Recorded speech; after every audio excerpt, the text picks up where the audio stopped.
Wallet Hubbers! Today we're talking about contactless credit cards. A contactless credit card is a chip card that uses RFID technology to communicate with a payment terminal in order to complete a transaction without the cardholder having to insert the card into the terminal or swipe the card's magnetic stripe. Contactless credit cards all have a symbol that looks like a sideways Wi-Fi icon on the card to indicate its contactless capabilities. They're also just as secure as any other credit card, complete with a blanket $0 fraud liability guarantee, so you don't have to worry about using one. To pay with one, simply tap the card on the contactless enabled payment terminal or hold the card within a few inches of the terminal. The short-range radio frequency antenna in the card then transmits a one-time use code that keeps your account information safer than a magnetic strip.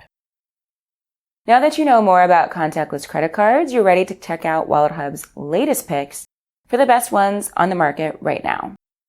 Just click the button right here.